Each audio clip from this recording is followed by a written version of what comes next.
अब अगर तुम इटली के प्रधानमंत्री का नाम नहीं जानते तो तुम्हारा लड़का होना बेकार है।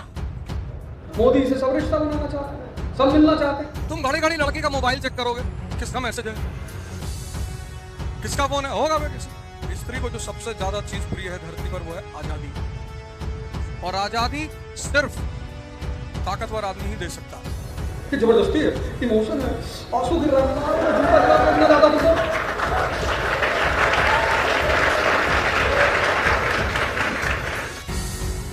क्वेश्चन आया था आईएएस के मेंस में, देखा होगा तुम लोगों ने। विवाह संस्था खत्म हो रही है, सोचो कितना प्रासंगिक क्वेश्चन उठाया। विवाह संस्था खत्म हो रही है, कमेंट करिए। खत्म होनी ही होनी है भाई। स्त्री अपना घर छोड़ के किसी के पास आ रही है, तो जब तुम अपना घर छोड़ोगे तो किसी ताकत के सहारे पे तो छोड़ोगे, और जिस ताकत के सहारे तुमने छोड़ा, रात में गोली चली, वो बिस्तर के नीचे चला गया, तुमसे कह रहा दरवाजा खोल के देखो, दरवाजा खोल के देखो कौन है।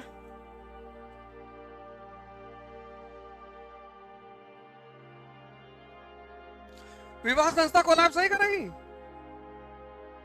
तुम घड़ी घड़ी लड़की का मोबाइल चेक करोगे, किसका मैसेज है, किसका फोन है, होगा भाई किसी। एक बार तुमने उसको मिस कॉल की, उसने नहीं उठाया, तुमने 400 मिस कॉल मार दी।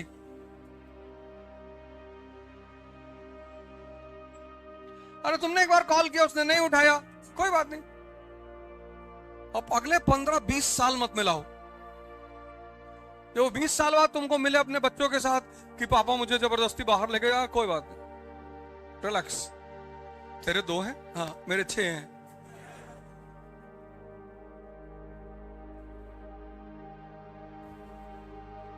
भाई पार्वती जी से कोई शंकर जी को छुड़वा ले, ताकत है,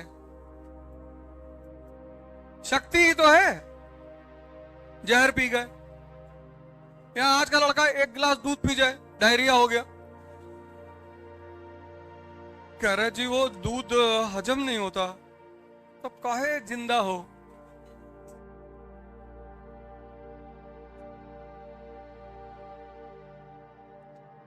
तुम चोरी नहीं करते और तुम्हें कोई कहते तुमने चोरी की है, बुरा नहीं लगेगा। स्त्री को जो सबसे ज्यादा चीज प्रिय है धरती पर वो है आजादी, और आजादी सिर्फ ताकतवर आदमी ही दे सकता है, बाकी तो किसी की औकात ही नहीं है। और ये गुटखा खाए हुए लोग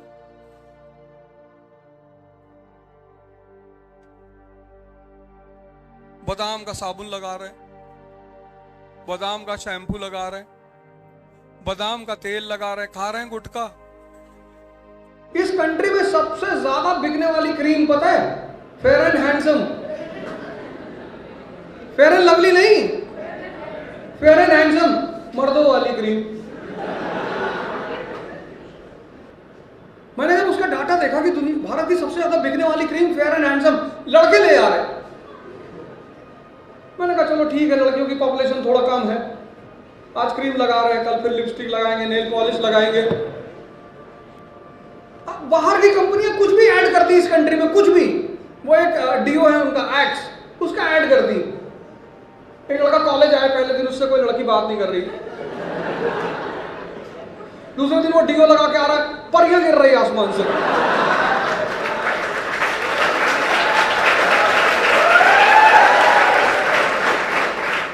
मतलब हद है भैया। अरे तुम पहले तो वैसे ही लड़कियां बात करेंगी, इतनी कोई बड़ा इशू नहीं, पर नहीं कर रही है, बुलेट ढाला हाथ में। अभी एक साहब ने फोन किया इनको, डिप्रेशन, क्या हुआ? और उन्होंने तो किया, उनके गार्जियन उनके साथ थे। वो मेरे लड़के का 9 ईयर से रिलेशन था, लड़की चली गई। मैंने कहा मैगी खाते हो? कहा हाँ। मैंने कहा फिर जाएगी। जाने दो भैया, हर आदमी की इंडिपेंडेंस है, जबरदस्ती है भाई। हमारा तुमसे मन नहीं बात करने का, जबरदस्ती है। तुम जबरदस्ती लेके बैठा है कि जबरदस्ती है, इमोशन है, आंसू गिर रहा है, जूता लगा के इतना ज्यादा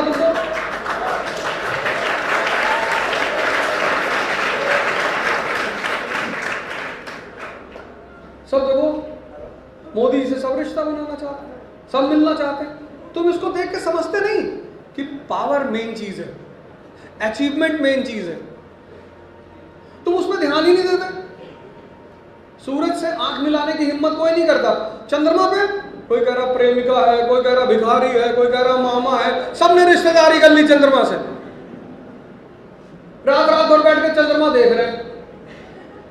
किसी से कह दो 1 घंटा बैठ के जरा सूरज को देख ले। तुमको ये सब चीजें देखकर एहसास नहीं होता। फिर आके मुझसे कह रहे हैं सर बहुत बहुत डिप्रेशन हो गया है। जब तुम्हारे शरीर में ताकत ही नहीं है तो डिप्रेशन नहीं होगा। अभी करीब 7-8 दिन पहले मैं वहां पे था, सक्तेशगढ़ महाराज जी के आश्रम में, मिर्जापुर। तो रात में खाना बहुत जबरदस्त बन गया, बाटी चोखा पनीर खीर उर बन गई और दबा दिए सब। अब ये हुआ कि यार इसको हजम करना है। तो एक लड़का है आशुतोष यादव, बॉडी वॉडी बनाया है। तो मैंने उससे कहा आशुतोष, बोला हाँ भैया। हमने कहा सुबह घूमने चलना है, तो पहाड़ियां हैं चारों तरफ वहां मिर्जापुर में। तो कहा हाँ भैया चलेंगे। तो सुबह 5 बजे निकले। तो उन्हें पूछा जंगली जानवर है इसमें? कहा हाँ भालू आलू है। तो हमने कहा 2 डंडा लाठी निकालो बढ़िया शानदार सी। 3-4 किलोमीटर तक तो कुछ नहीं बोला। जब करीब 8 किलोमीटर हम लोग क्रॉस हो गए तो हमसे पूछा कहां जा रहे हैं? हमने कहा यहां से 10 किलोमीटर एक जगह है राजगढ़, जहां महाराज जी का आश्रम है, वहां से 10 किलोमीटर एक जगह है राजगढ़। हमने कहा वहां चलेंगे, सुबह सुबह चाय पिया जाएगा। हाँ राजगढ़? अबे मैंने कहा 10 ही किलोमीटर तो है। अरे कहा मुझे फ्रैक्चर है, यहाँ बहुत दर्द हो रहा है। मैंने कहा तुझको मैंने इसलिए निकाला था कि तू बॉडी वॉडी बनाए, तेरे ताकत है तेरे अंदर, तू किस क्या कर रहा है? अरे नहीं भैया यहाँ थोड़ा सा फ्रैक्चर, हम अब नहीं चल पाएंगे। मान लो किसी आदमी ने 20 लाख रुपए घड़ी लगा रखी,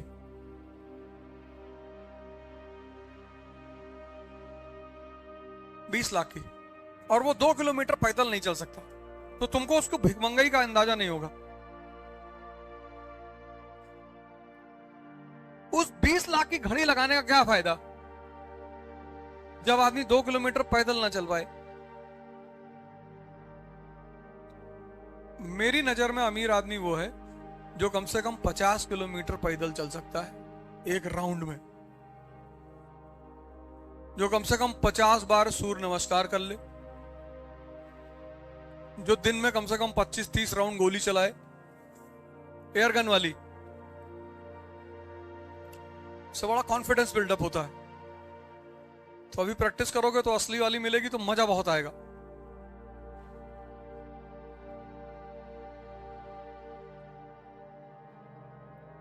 इस देश में सिर्फ एक कम्युनिटी है जो अमीर है, 2 शानदार। एक तो पारसी, तो खैर वो तो अलग कम्युनिटी है, वो तो शाही कम्युनिटी है, वो तो जन्नती कम्युनिटी है, उसमें कोई गरीब है ही नहीं। एक तो सिख है। कानपुर में 1984 में दंगा हुआ, उन लूट लिया, उनको मार दिया, बर्बाद कर दिया। फिर देखो, फिर सारा बिजनेस उनके हाथ में। तुम जाओ मस्जिद पे जुमे के दिन, सब मुसलमान खड़े भीख मांग रहे बाहर।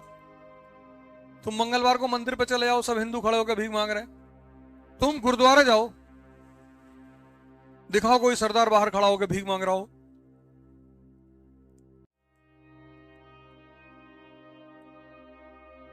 गुरुद्वारे के आगे कौन भीख मांग रहा है? हिंदू और मुसलमान।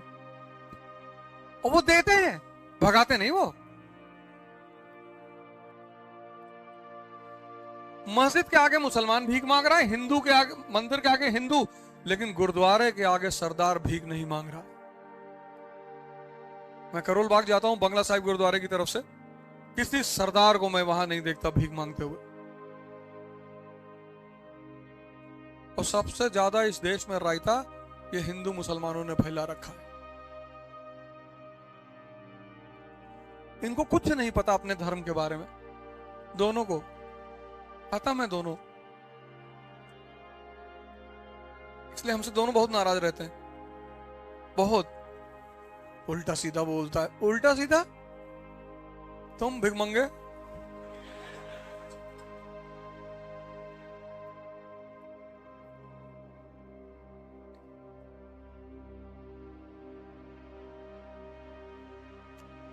एक जन्नत की चिंता किए बैठा है, वहां परियां रहती, हाँ रहती होंगी।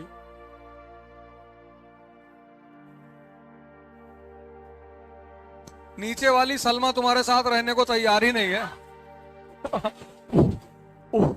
ऊपर परी रहेगी तुम्हारे साथ, हैं?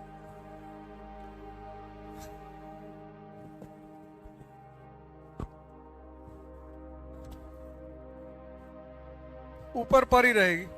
और वही हाल हिंदुओं का है। इनको लगता है कि ऊपर जाएंगे तो मेनका का डांस देखेंगे, तुमसे झाड़ू भी नहीं लगवाएंगे सब स्वर्ग में, इतना मारेंगे ना तुमको।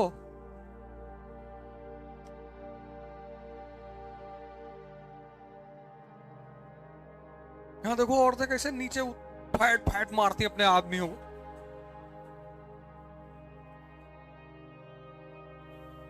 हमारी सोसाइटी में तो कई सारे केस हैं।